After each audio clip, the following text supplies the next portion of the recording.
Bismillahirrahmanirrahim. Assalamualaikum warahmatullahi wabarakatuh. Kabar teman-teman semua? Nah, semoga senantiasa dalam keadaan sehat, dalam lindungan Allah Subhanahu wa Ta'ala selalu ya. Oke, teman-teman, kembali lagi bersama saya di channel Cerita Lambungku di sini ya, teman-teman. Nah, mumpung masih suasana Lebaran ya, sini saya akan mohon maaf pada teman-teman semua, pada seluruh subscriber channel saya Cerita Lambungku, kepada seluruh eh, orang atau Anda semua yang telah melihat video-video yang telah saya buat, jika ada salah kata dari saya yang tidak berkenan di hati teman-teman semua atau saudara-saudara, saudara-saudari semua, saya mohon maaf yang sebesar-besarnya. Oke, gitu ya teman-teman. Nah, ini udah agak lama ya, sudah hampir sebulan saya baru bikin video lagi. Gak apa-apa, ini karena saya juga cek di apa namanya di channel itu ada beberapa orang yang komentar ya.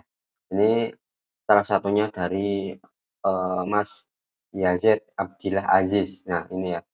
Ini beliau tanya, "Mas, buatkan video khusus khusus untuk suara di perut dan BAB yang Mas rasakan, tolong ya, Mas." Nah, oke, berhubung ada request atau permintaan itu, maka untuk video kali ini saya akan membahas mengenai itu ya. Nah, jadi memang suara di perut itu memang erat kaitannya ya dengan orang yang mengalami masalah pencernaan.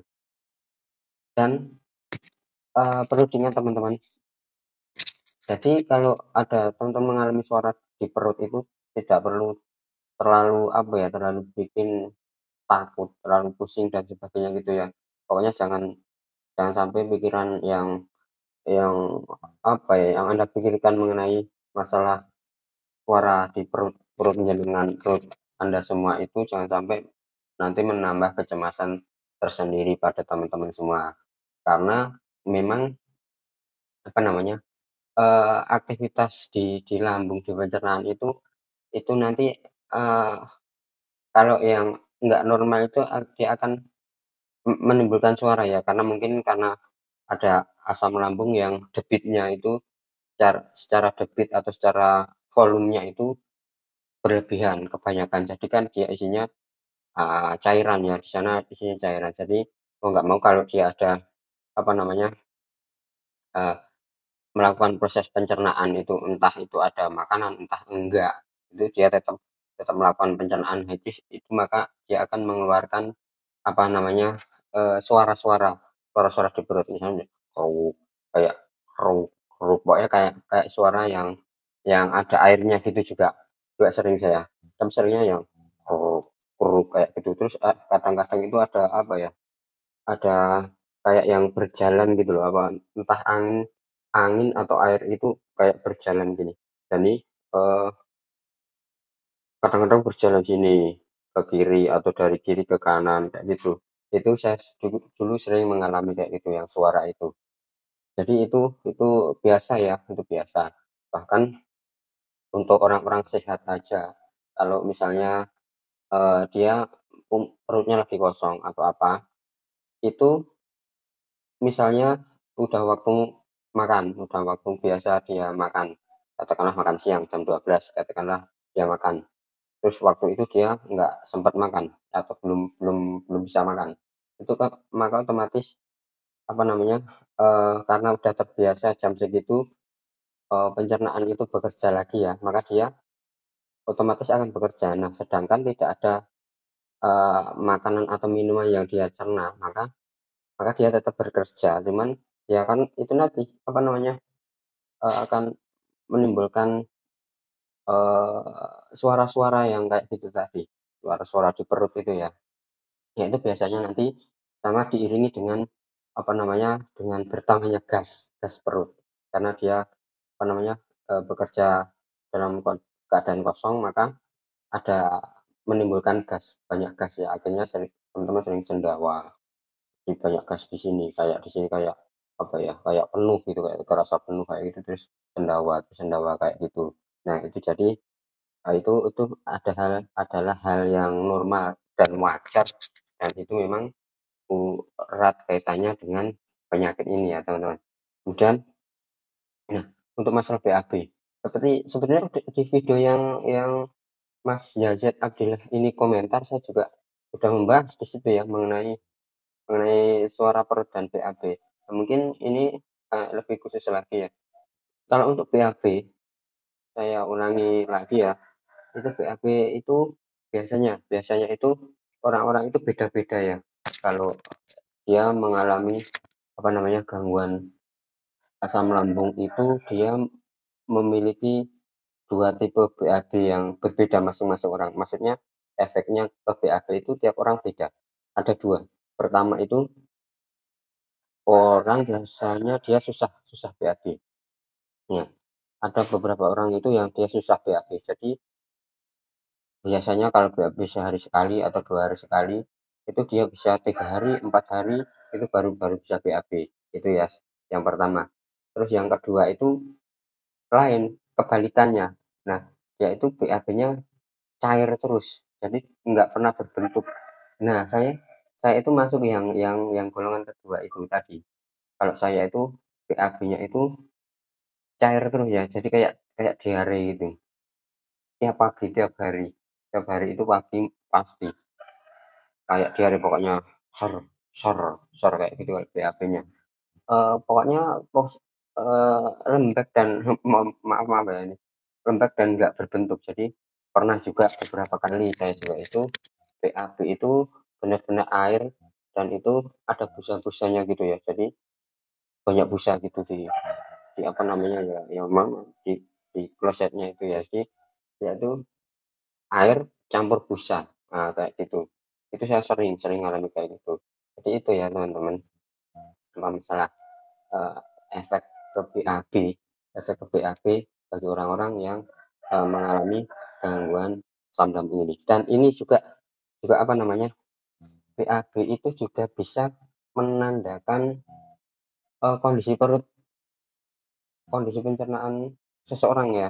Jadi kalau BAB itu kan normalnya kalau ya sesuai orang-orang yang sehat gitu ya, biasanya sehari sekali atau 2 hari sekali, tergantung dia itu biasanya kayak gimana gitu ya. Nah, saya biasanya itu juga sehari sekali, kadang 2 hari sekali, tapi seringnya sehari sekali. Itu kalau kondisi normal itu kan ya biasa aja, BAB biasa, mohon maaf ya.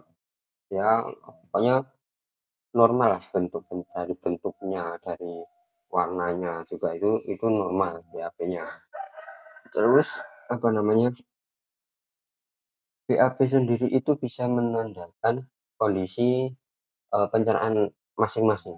Katakanlah kalau saya kena gastritis ya dulu, karena ada luka di lambung itu, jadi apa namanya, BAB saya itu cenderung cair terus ya, terus lembek, cair terus, pokoknya nggak berbentuk kayak gastritis.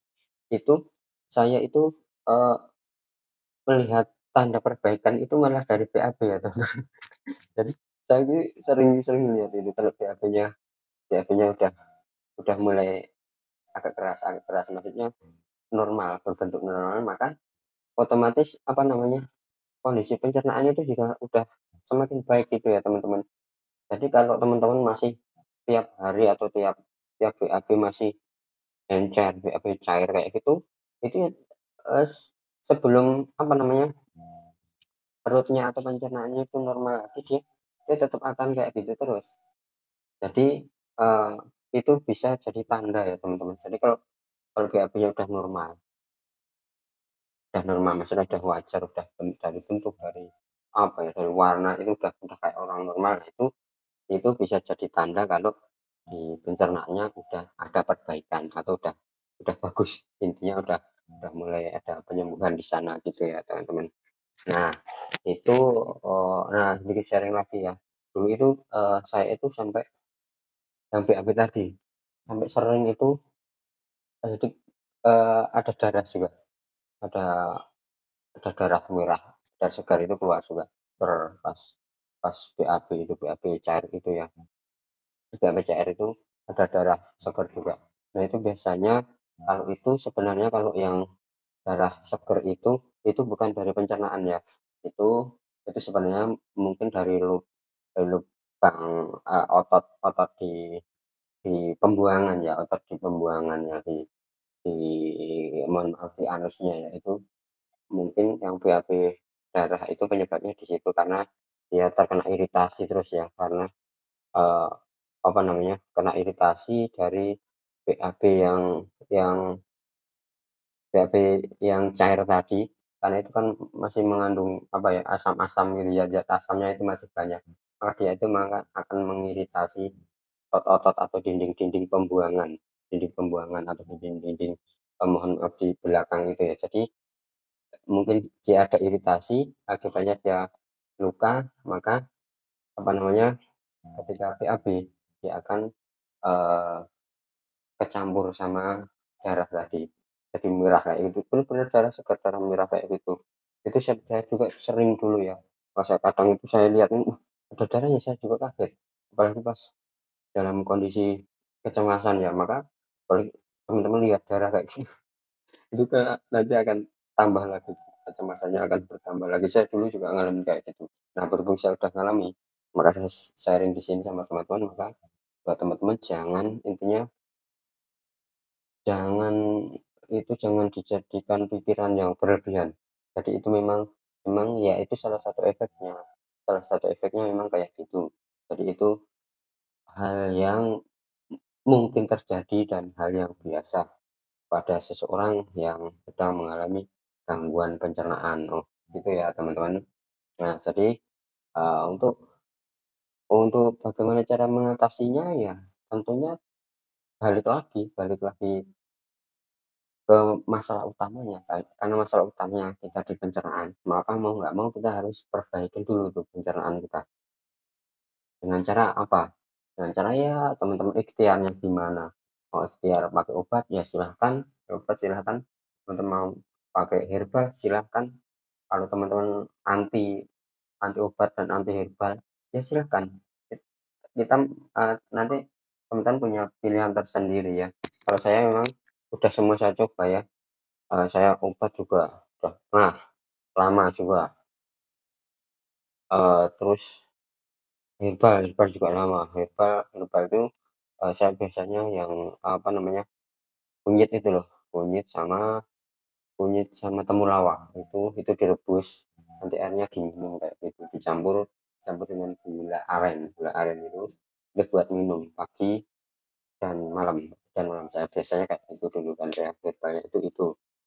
Terus setelah obat, setelah herbal, saya tinggalin, udah, saya rasa udah, apa ya, udah agak baikan lah, agak mendingan gitu, saya udah tinggalin kedua-duanya, maka saya fokus ke perbaikan pola hidup ya, perbaikan pola makan, jenis makanannya bagaimana, pola makannya, diatur pola makannya, dan konsisten jaga, eee, pantangan-pantangan yang dari makanan atau minuman yang dapat, menyebabkan asam lambung, kambuh lagi, nah gitu, itu dihindari dulu. Terus pola pikir juga penting, teman-teman. Jadi selalu berpikir positif, selalu optimis, bahwa nanti teman-teman itu juga pada waktunya akan sembuh. Berapa lama? Ya memang memang agak lama, penyembuhannya memang agak lama. Intinya sabar dan, optimis, terus jangan lupa berdoa, tentu pada pada Allah ya, karena penyakit ini tentu Allah juga yang mendatangkan, maka kita selalu berdoa semoga segera diangkat, penyakit ini segera diangkat dan disembuhkan oleh Allah Subhanahu wa taala. Oke gitu ya teman-teman. Mungkin, untuk Mas Dayat Abdillah ini ya, video video buat buat Mas. Mungkin kalau ada pertanyaan lagi silahkan tanya, ya nggak apa-apa. Untuk teman-teman yang lain juga silahkan, mau tanya apapun silahkan komentar, tinggalin komentar, komentar mengenai apapun, maksudnya yang berkaitan dengan penyakit ini ya. Silahkan komentar di sana, nanti insya Allah akan saya jawab. Kalau teman-teman butuh dibuatkan video khusus untuk sensasi apa yang teman-teman alami, boleh boleh, silakan ditinggalkan di kolom komentar ya teman-teman. Udah gitu aja untuk video kali ini, karena udah 14 menit ya, udah cukup lama ini saya ngomong ini. Mungkin untuk video kali ini cukup cukup sekian, jangan lupa eee, subscribe teman-teman yang belum subscribe agar nanti besok-besok kalau ada video lagi dari saya teman-teman bisa langsung bisa lihat gitu ya teman-teman. Oke itu dulu, selamat sore. Assalamualaikum warahmatullahi wabarakatuh.